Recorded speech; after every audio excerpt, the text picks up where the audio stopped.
Hi, I'm Josh Rushing in for Femi OK. On today's show, Russia's war on Ukraine has killed thousands of people and close to 3 million people have left the country. And as Russian forces move further into the country, they're also destroying large parts of Ukraine's cultural heritage. A tactic all too common to war. Take a look. Right now, what we're most concerned about is the damage or the potential damage to monuments, sites, museums, and their collections. We're also concerned about possible looting of collections at museums and other sites, and their illicit trafficking. So that's why some of the projects at the Ali Foundation that we're already supporting is to inventory museum collections so that we have a strong record now of what goes where. In terms of need, we know from our partners on the ground, cultural heritage professionals on the ground, that what's needed most are things like packing materials, boxes, fireproof blankets, anti-humidity materials so that their collections can be safely stowed, packed and stored. The fate of these collections are making us extremely nervous. Of course, in this moment, international community is trying to help. I know that packing materials, crating, and other things are sent to Ukraine by international museums. But I am afraid that in this situation, it is too little and too late. Last week, the UN Cultural Agency released a statement saying it is, quote, gravely concerned about the destruction of Ukrainian art and history. UNESCO said, quote, we must safeguard the cultural heritage in Ukraine as a testimony of the past, but also as a catalyst for peace and cohesion for the future, which the international community has a duty to protect and preserve. Today, we'll take a look at the efforts being made to protect Ukrainian cultural heritage threatened by this Russian attack. To do so, I'm joined from Los Angeles by Irina Valeskova. She's the Cultural Diplomacy Program Director at the Ukrainian Art Center.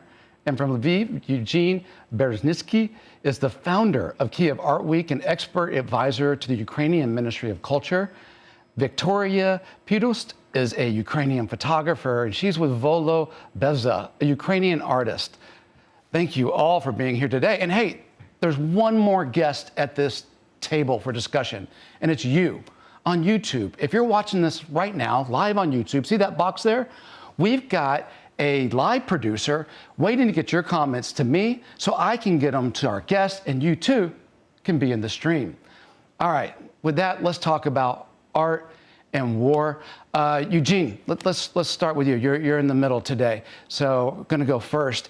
The Russians, as they approach, they are destroying art museums and cultural heritage locations. And, you know, I've thought about this in terms of history, and I thought, you know, when Rome went to Jerusalem and destroyed the temple, or Napoleon went to Egypt and shot the nose off the Sphinx, or the Taliban with the Buddhist statues in Babyn, or ISIS when they went across Syria and Iraq and destroyed ruins, or the US military when they went into Baghdad and they didn't protect those cultural locations and museums that got looted.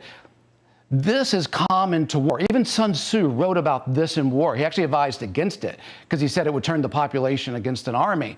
But is there something different about what Putin is doing here? And I ask this because it seems like Putin's central argument for this invasion is about this kind of identity that he seems to be trying to destroy. Well, this is a very complicated subject, and that's what is the main controversy lies within this war. That on one side there is a claim that Putin wants, to free the heritage of Slavonic, of Russian culture, and to find the source of the culture in Ukrainian territory. But he destroys, his army destroys the landmarks, museums, the art, the heritage of the source. And that's the main controversy, and that's what really bedazzling and perplexing.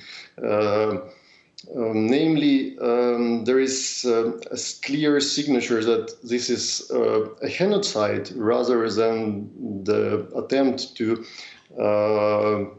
recreate the the sources of his ideology or his country. Hey, And, Eugene, someone from YouTube just piped in here, Aaron Simmons, and says, can destroying cultural heritage sites and items lead to adding further crimes to the long list that Russia is potentially looking at even during war? And I also want to bring in, it looks like Hermes maybe, it said, if Putin believes Ukrainian nationalism undermines his effort / narrative, would preserving Ukraine's cultural symbols risk increased Russian resistance? So I guess like the heart of the question there is art at the center of this war in some way? I think a lot of people will find that maybe slightly surprising. Irina, I see you're nodding. Let's get Irina to jump in on this one too here. Thank you, guys. Good to be with you, everyone, and contribute to this show and contribute to understanding of a broader context of this insidious war Russia instigated upon Ukraine. Mm-hmm. It's been a prolonged conflict, which didn't start on February 24th in the middle of the night. It's been an assault for hundreds of years during Tsarist Russia, and then during a brutal, tyrannical communist regime with the Kremlin as a head of the state, who attempted to merge the nations together of those 15 Soviet republics who were absolutely different, authentic cultures with their historical pasts. Mm. What we've gone through as a nation is a brutal burden which Ukrainians dropped after proclaiming its independence. Mm. But everyone has to understand that Russians always try to encroach upon our cultural identity. And this military conflict, its monstrosity and atrocity, which you contemplate with horror right now, at its core hinges on the issues of cultural identity. So Russia wages war on multiple levels: armed aggression, information war, and cultural war. And Putin's intent to break Ukraine as a nation is unequivocally clear. So Ukraine survived linguocide. Ukrainian language was banned multiple times. And I'm myself as a victim of linguocide. I was born in the Soviet Russia when Ukraine was the republic of the Soviet Union, and it was forbidden to speak our mother tongue. They would put people at shame who express themselves in Ukrainian. Luckily, my parents were wise enough to educate me both at home and speak to me Ukrainian publicly, regardless of the fact that it was not popular, it was mostly illegal. And they instilled an idea in my heart that I may not be ashamed of being Ukrainian. We were the only family in the military town where I grew, in Kryvyi Rih, who spoke Ukrainian. And I remember when teachers in the primary school were addressing my mom and dad when they heard them talk to me in Ukrainian, telling, "Why do you cripple your child linguistically?"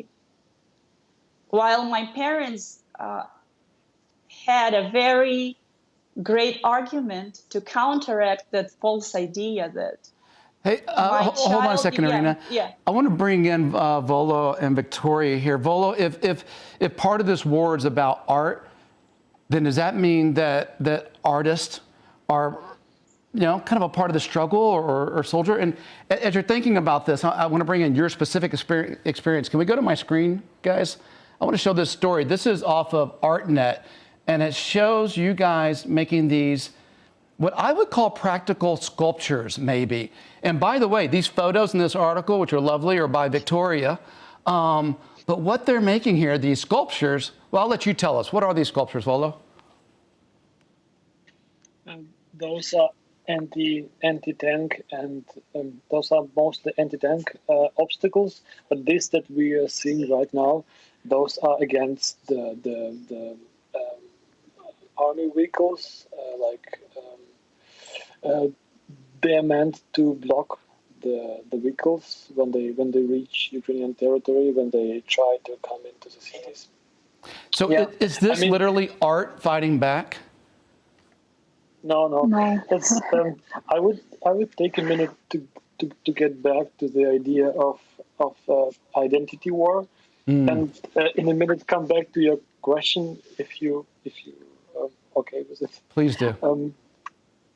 I believe that I agree that what you said is right. It is an identity war, and it's a war on Ukrainian identity and Ukrainian culture. And the main purpose of the war is also to say that there is no Ukrainian culture, there is no Ukraine, there is no Ukrainian artists. And one of the reasons that we came to Ukraine on the 20th February, because we actually, me and Victoria, we live in Berlin since 6.5 years, and we are working there, and I'm teaching in the university and the Berlin Weissensee School of Art. And the reason we came here was the exhibition opening in Kyiv, and it was supposed to open on the 24th of the February. In the day of invasion of Russia. So. Ironically, but we actually decided to come here to show our that we are against the fear, we're against this idea of Ukrainian culture being silenced by Putin's aggression. And now we came to Lviv, and I was helping other artists doing those things you showed. Like art? So it looks like art, but it's not actually. But it's actually not. Yeah.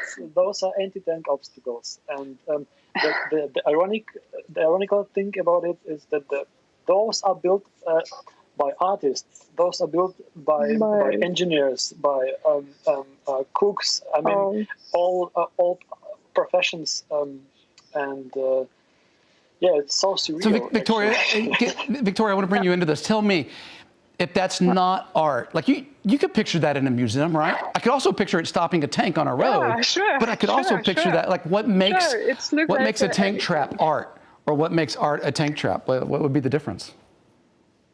Oh, it looks like pieces of Sarah. Maybe it's kind of like in this direction, but you can easily say it's art because they're like really different.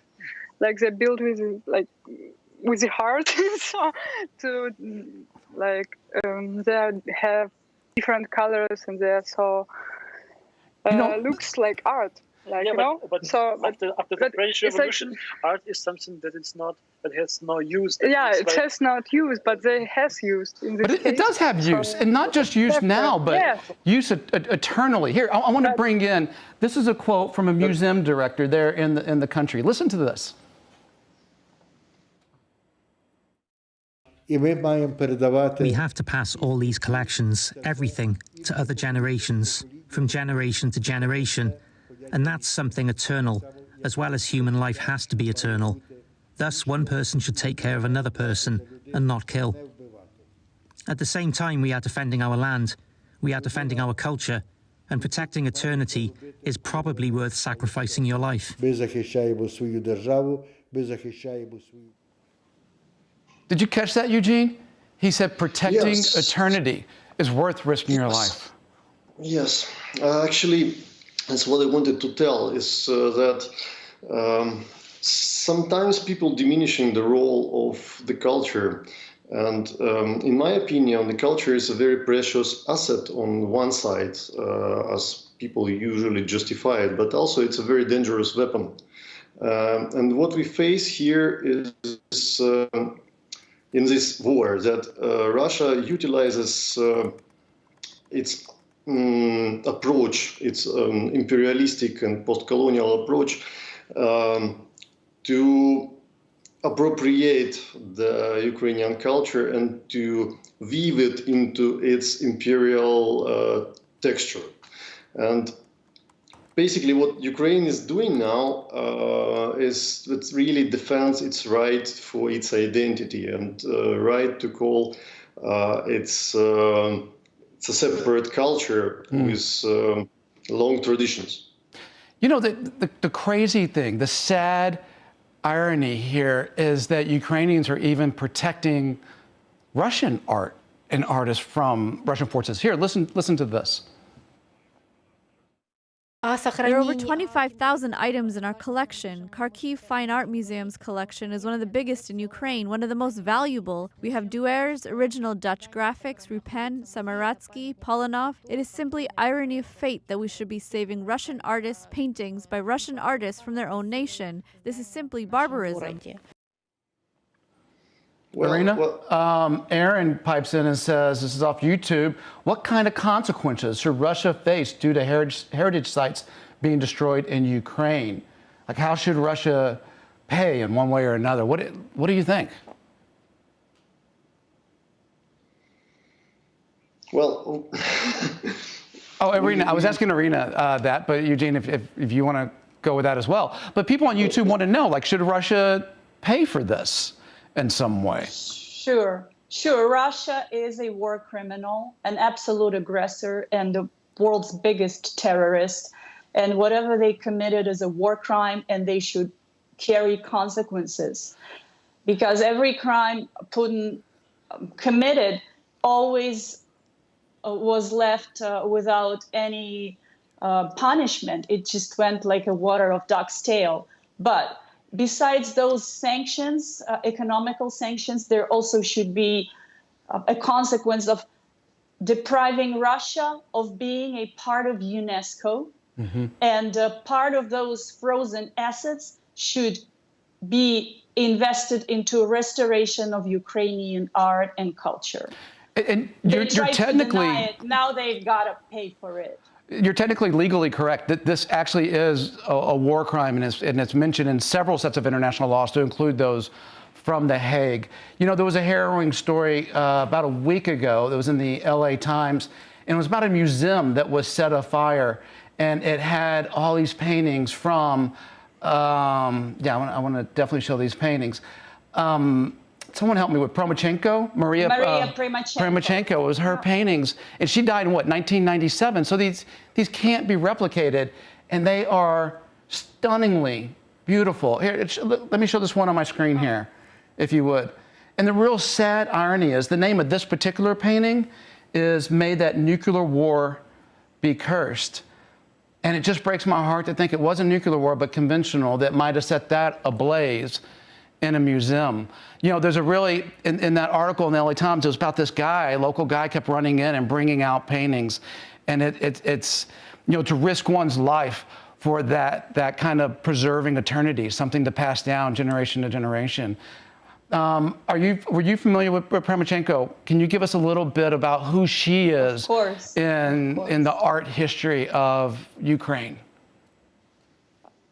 Maria Primachenko is genuinely a miracle of Ukrainian folk art.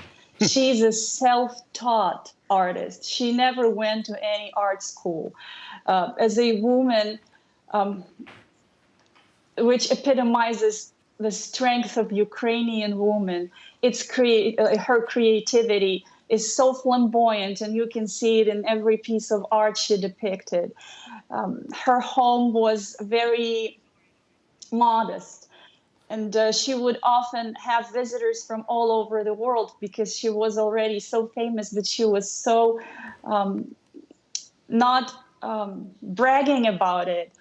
She was admired by Pablo Picasso, who would linger at the exhibitions of Maria Primachenko. Marc Chagall would take those phantasmagorical creatures she depicted and weave it into his motives in his art. She made every brush of her cat's fur, and her motifs are very cosmical and fantasy, very flamboyant.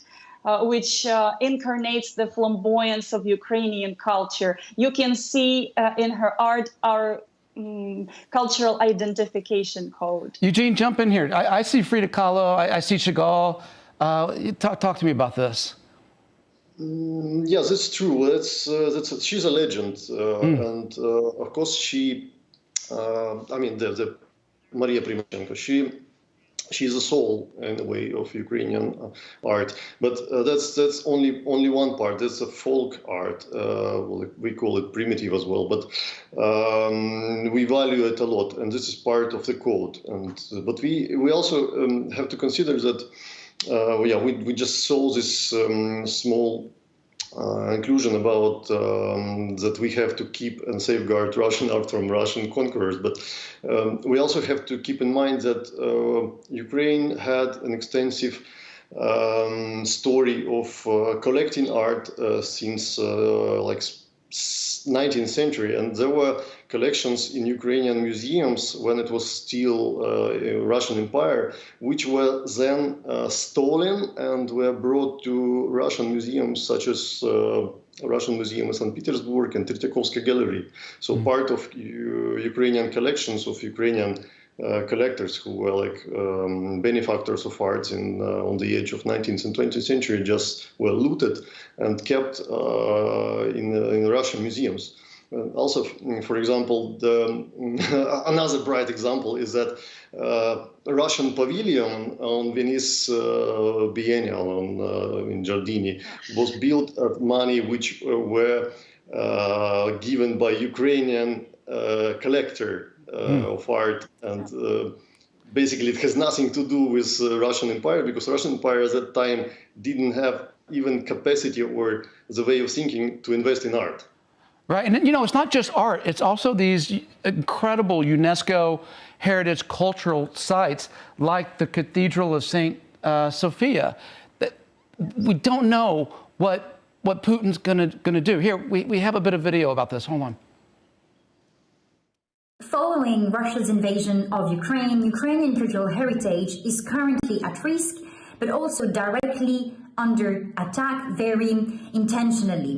We already have proof of both accidental damages, but also very deliberate ones. And this is due to the fact, and I think it is very important to understand this point, that Putin denies the existence of Ukraine as a state, and following, he denies the existence of a proper Ukrainian culture and cultural heritage. It's really impossible to know what Putin's full impact on Ukrainian cultural heritage will be. What we do know is since his annexation of Crimea in 2014, 1 million objects of archaeological importance have already been sent back to Moscow. Now, these objects in some way relate to Russian history or imperialism. During this full-scale invasion, Putin is likely to do the same thing and move objects that in some way relate to Russian history, culture, or their imperial legacy back to the quote-unquote motherland. Listen, guys, the bad news here is we've only got about a minute left in the show. But I want to ask Eugene, is this a kind of genocide when you go after the history and the culture like this? Well, this is both. This is also a cultural genocide. It's not only against humanity what the Russians are doing now, but it also really to destroy the culture, which is a ground of the nation, ground of the humanity, and that's a complete disaster. I just call people in the world to recognize it. Yeah, and the thing is, it's intentional, and it's definitely not a new tactic. I mean, it makes me think of George Orwell, who said, who controls the past controls the future, and who controls the present controls the past. And it seems like right now Putin's trying to control both Ukraine's past so he can control its future. That's it for today. I want to thank all my guests for joining us in this discussion, and we'll see you next time on The Stream.